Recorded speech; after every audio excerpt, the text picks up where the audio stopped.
Joining us now from the Whitewater Independent Counsel, of course, Ken Starr, Robert Ray, Saul Weisenberg, and former Assistant Special Watergate Prosecutor John Sale. Ken and Saul are also Fox News contributors. Ken, I want to start with you.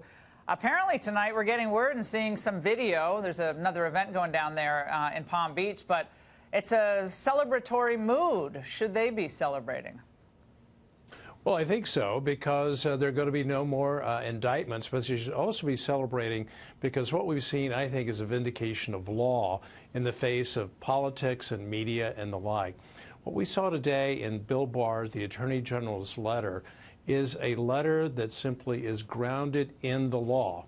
What we're seeing in reaction from Capitol Hill is, well, wait a second. We don't even want to talk about the law and what the traditions are of the Justice Department, that you don't drag people's names through the mud, that you say Mary Roe or John Doe, hypothetically, are really very bad people, but we chose not to indict them. You know, the regulations that came into effect in 1999 after the experience with the independent counsel statute, including the report to Congress that led to the impeachment of Bill Clinton, Congress said we don't want any more of that, and these regulations, I think, are very carefully calibrated to protect these kinds of basic privacy interests and the reputational interests of people who are not being charged. Oh, that's being waved off tonight, though. I was watching the other networks, and that concern is being waved off, saying, Saul, I would go to you. Oh, this is no long-standing rule. This can be dispensed with. And Chuck Schumer today came out. He looked like he just lost his best friend, but he came out today and said this. The White House must not be allowed to interfere in decisions about what parts of those findings or evidence should be made public. It's imperative for Mr. Barr to make the full report public and provide its underlying documentation and findings to Congress. Now, Saul, I thought Mueller was the gold standard. He, 2 years, the Democrats, Mueller is the greatest.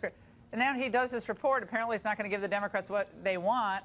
And they're like, no, we want to see your documents. Like, what would this mean for those to be turned over? And is there a legitimate reason for doing so? Well, I'm for turning over as much as can be turned over in fairness and in accordance with the law. First of all, there's no way it's going to all be turned over. It can't be, under the law, turned over right away if there's any grand jury material in it. That's governed by Rule 6E, and you have to have a court order even before you can turn that over under seal to Congress. We had to get a court order. Leon Jaworski had to get a court order. If there's any grand jury material that is turned over, there has to be a court order. So that's number one. But, you know, Bill Barr has already said, I want to be transparent. I want to turn over as much as I can. I will say this. I very much agree with the philosophy that says you should not smear a person if you're not going to indict them. And I think this report will follow that principle, except I think that they will. It's very clear that they're fixated. The Mueller people have been fixated on the obstruction question with respect to President Trump. And I think what you will find is a discussion of efforts to stymie the Mueller team. I think it'll be done in a very dispassionate way. I think they have a different view of President Trump precisely because he can't be indicted. I think they may go after him a little bit when they talk about obstruction. I don't think there's a criminal case for obstruction, but I think they'll talk about it. Well, Adam Schiff, Robert, tonight on another network, continued to say, given the fact, and he said, given the fact that there's all this information out there that the president obstructed the probe, we need all the information. So it was like this report isn't even coming out, and it's not going to reveal, you know, what we know is probably not going to reveal all of what they wanted. It's almost like they're fantasizing this away in their commentary tonight. And I guess what else do? They've spent 2 years using words like treason, collaborator with Putin, and so forth. And, Robert, now they're at this point, and I would play a soundbite for you, where Eric Swalwell, who's one of the president's chief critics in Congress, he's talking about moving the goalposts away from even obstruction to just a general honor code. Let's watch. I think the American people want to know whether this president violated conduct, whether he violated not only the law, but that honor code that we all count on. Robert, what's the honor code they're talking about? I have absolutely no idea. The only thing that's applicable are the standards that are embodied in the Constitution, and I guess arguably by implication, the impeachment process, which gets to really only one question, and that is whether there's a violation of the public trust. But in general here, beware of efforts to move the goalposts, and which part of over, meaning O-V-E-R, do the Democrats not understand? I think, some perspective is important here. It's an investigation that was conducted over a period of 22 months. It is now concluded. That's the end of it. Now, if Congress wants to, in their infinite wisdom through House Democrats, to conduct their own investigation, that's one thing. They do have subpoena power, but the administration should, and would be correct in doing so, resist any efforts to essentially dump raw data over into the Congress voluntarily. I do think that Congress is entitled, and I agree with Saul on this point, as to the president alone, the Congress is entitled to Bob Mueller's findings, the basis for why he either decided to bring charges or not, in this instance, not to bring charges. That much, I think, is something that Congress appropriately in its oversight capacity is entitled to and should get. And I don't think, frankly, that the administration is going to resist that. And I think cooperatively, the message that seemed to be sent today by this letter is that Bill Barr, in conjunction with Rod Rosenstein and Bob Mueller in these remaining days, and I think this will happen fairly quickly, will be delivering up those findings to the Congress in an appropriate fashion. Well, John, I think they want to pull Mueller up to testify on Capitol Hill. Maybe bring Bill Barr back again, because again, it's always the narrative shifts. When they don't get what they want, we have to shift to another point. Although there are still media folks who I think the real collusion is the media with the DNC, with some people perhaps previously in the FBI who are keeping this thing going. But Chris Hayes last night was saying this about what he would believe. Let's say Mueller says, look, all these things happened, the president acted in all these ways, but fundamentally there was no actual explicit collusion, or even goes further and says, the president, we exonerate the president. I don't know if you can really do that. Like, do you trust whatever the outcome of this thing is, whatever it says? So again, John, Mueller, they built up his professionalism and reputation, and a lot of us conservatives were concerned about the makeup of his prosecutorial team. But the Democrats built him up into you couldn't question Bob Mueller, but now you can't trust the report when it comes out. Where does this leave us today in the public sphere, looking at the prosecutorial priorities of this country, the Justice Department? How did this period affect the integrity or the trust, I would say, that people have in institutions like the American media? Well, Laura, I can tell you, practicing in this area, excuse me, that there is a lack of confidence. The confidence has been shattered. But, Mueller has been held up as a deity. Everyone is saying, let's wait for the Mueller report. And I have never said it's a witch hunt. I think was a legitimate investigation. But what everybody's forgetting is he's a prosecutor. He's not judge, jury, and execution. And the devil's in the details, and we really don't know what the specifics are.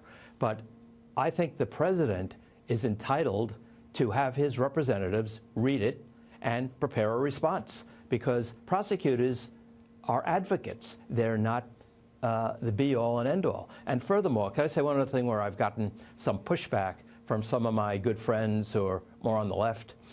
I've said that during the course of this period, the president is entitled to the presumption of innocence. And the people come back to me and say, well, that's in a courtroom, only in a courtroom.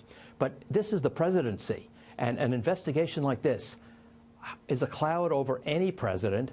And like any citizen, he's not above the law, but he's not below the law either. So why are we not assuming he didn't do anything wrong? And one other thing, in Watergate, our roadmap, which a judge allowed grand jury material to go to the Congress, but we didn't draw any conclusions. We didn't exonerate, and we didn't find anyone incriminated. We just provided citations and evidence. No. and let the Congress make its own decision. All right, I want to get all of your reaction to some of the worst reckless accusations from our former intel chiefs. Do you still believe the president could be a Russian asset? I think it's possible. I think that's why we started our investigation, and I'm really anxious to see where Director Mueller concludes that. More and more, I come to the conclusion that after the Helsinki performance and since, that I really do wonder whether the Russians have something on him. I use the term that this is nothing short of treasonous because it is a betrayal of the nation. He is giving aid and comfort to the enemy. Ken, aid and comfort to the enemy, treasonous. We had renowned historians, Pulitzer Prize winners saying the same thing. Any repercussions here, especially for, as we call the deep state folks? No, well, on the deep state, we shall see. I do have great confidence in Michael Horowitz, the Inspector General. We'll see what his report, and I know there have been comments, why don't we see that report? But it's very simple. I didn't expect Michael Horowitz to issue any report about possible wrongdoing within the deep state until after Bob Mueller had finished his work. I really think this should be a time, but it's not going to be because we are living in the age that we're living in, when people say, look, here is someone, Bob Mueller, very respected, attacked by the president, attacked pretty vehemently by the president, and who assembled around him people who clearly were not friends of the president, to put it mildly, and now he is determined that there is no basis for bringing criminal charges against the president. That's a separate issue, and those close around him. In short, when we go back to the May articulation, May 2017, of why he was appointed, the issue is, was there collusion or crimes committed under the umbrella of collusion? And he clearly must have concluded that there were not such crimes, or the investigation would still be underway. So I think it should actually be a time of celebration that our president was not involved in the campaign in colluding. Were there contacts and communications? Of course there were.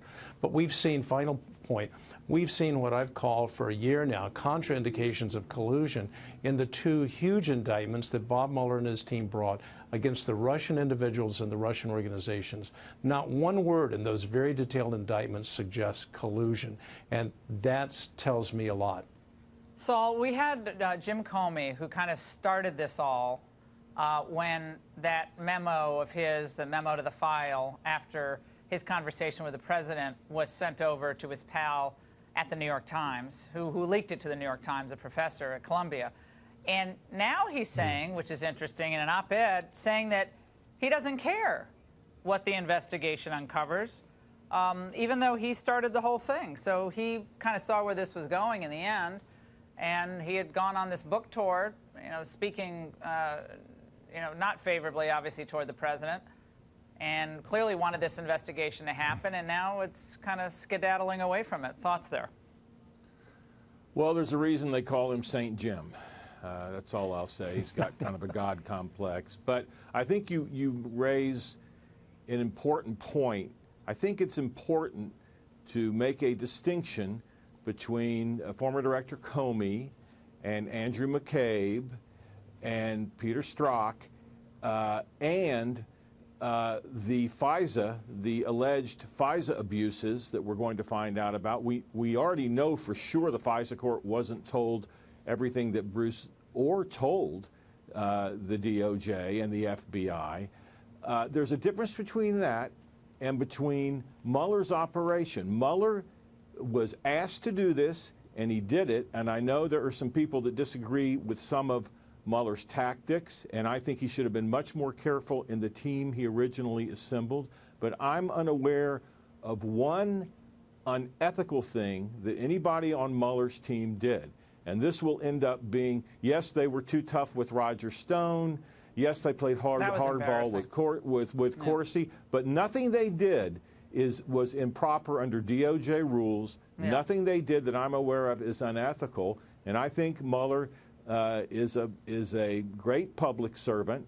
I've never agreed with him about everything, but he's a man of integrity. And the irony is this will end up helping the very man who attacked him relentlessly, President Trump. because no one has ever accused Bob Mueller of being anything other than thorough. And he's done this, and he has said there is no crime connected with collusion. Yeah, and Saul, you're absolutely right. And Robert, you can chime in here. It is kind of ironic. In the end, it looks like that Mueller and his conclusions will benefit Trump, and the Democrats who are praising Mueller are implicitly criticizing the Mueller findings if they don't get all the information. And they're obviously skeptical of this idea. You didn't find any wrongdoing, if that's what they find, or not enough that rises to the level of criminality. At least they're skeptical of Mueller. So it's kind of a flip deal here. Yeah, you can't have it both ways. And by the way, even the New York Times doesn't buy that. In an editorial for tomorrow's paper, they say very pointedly that one of the things that this has shown is that the rule of law prevails. And second, which is what Judge Starr just mentioned, and the second thing is that the president is very fortunate that he had Bob Mueller as his prosecutor. Along the way, they take a cheap shot at Judge Starr, but that just goes to show that a lot of what's going on here is about partisan political score settling. We're going to get past this, and the good news is, the news tonight really is that a full and fair and complete investigation was conducted, and that it stopped before the end of the administration. Yeah, that's true. But over the last 2 years, we've had the nation in this vice grip of anxiety because of this investigation. Sure. So while it's great to all of us sit here tonight and say, well, isn't it wonderful, the rule of law? Yeah, it is.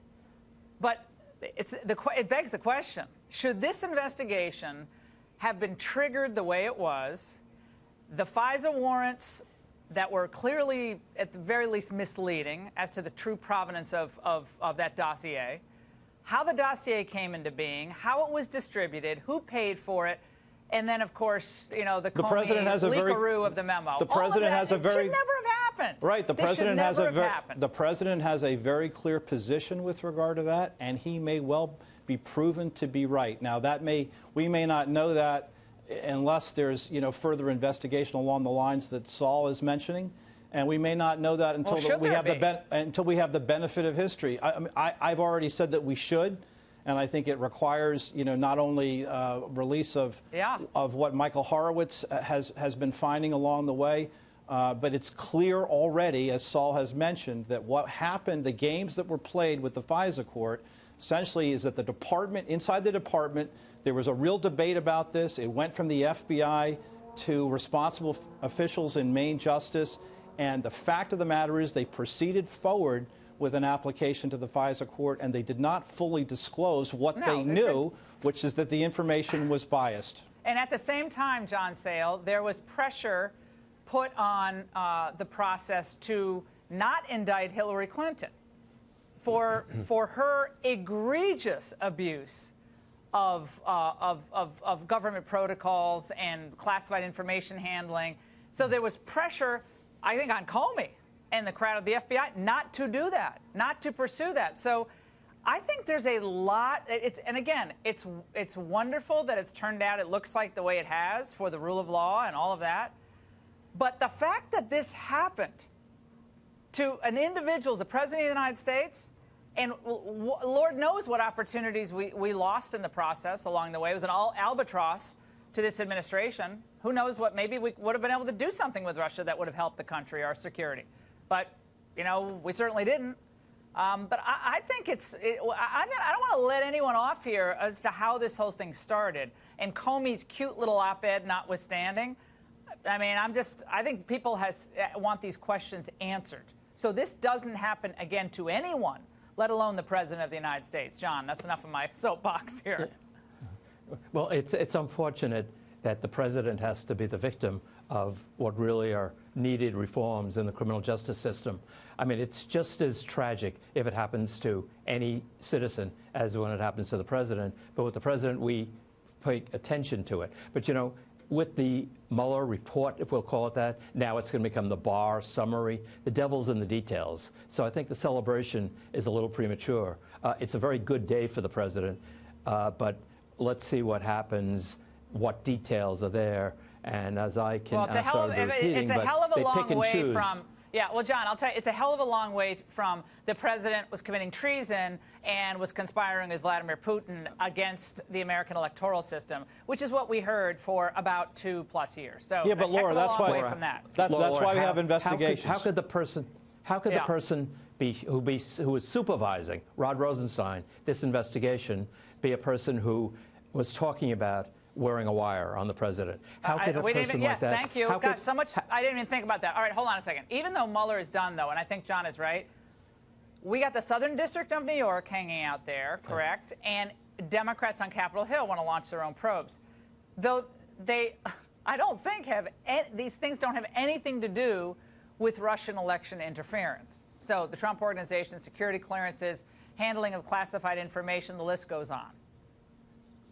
Well, there are any number of examples that I could give you of information that we've obtained in our investigation, information that's become clear from the special counsel investigation that may not be neatly summed up in a decision or disclosure that we decided to indict A but not B. The special prosecutor has a specific mandate to investigate only the Russian interference with the election and possible collusion by the Trump administration or anybody else with that interference with the election, and only to look at crimes. The Southern District of New York also only looks at crimes. We have to look at a much broader question. I don't see how he does not have indictments waiting for him. Well, the White House counsel's office is kind of fed up with all these requests, and they basically are stiff-arming the House Dems on these ridiculous requests going on and on and on, and for the most part not responding. Ken Starr, problems on the horizon, though, because, look, they do have oversight power, although a lot of these matters have nothing to do with the president's conduct in office. But, you know, they're going to make hay of a lot of this. No, there's no question, but we've moved to politics and the 2020 election. Look, the Iowa caucuses, the Democratic debates, there are a lot of candidates. And so what we're seeing is fodder for the political process. But happily tonight we're talking more about law than about politics. And we have an Attorney General in Bill Barr who's going to turn square corners and he's going to go by the law. What we're hearing from Congress is, we don't want you to abide by your regulations. We want you to do something entirely different. We essentially want you to become our agent, help us in the impeachment process.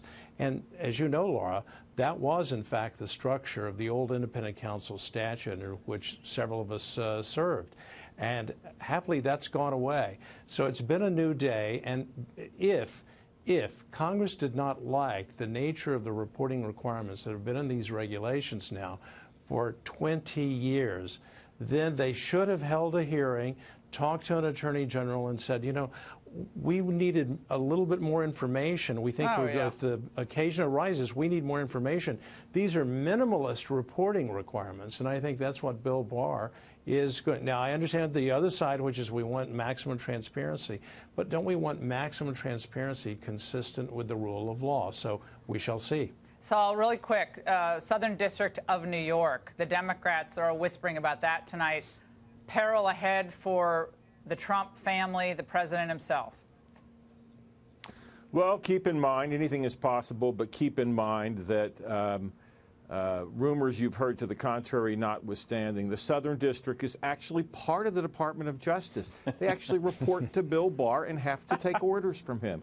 So I think I'm very confident that Bill Barr will not do anything to improperly interfere with them, but he'll make it very clear that he wants to be kept abreast of the investigation, and I have great confidence in him. All right, as the department is required to be informed, anyone, and this is where the media has to be vigilant, anybody who thinks that the Southern District of New York should be used as a stalking horse for the continuation of the Mueller investigation. Oh, they want that. I think they should have their head examined, and it's going to require supervision and to be monitored by the department in Washington.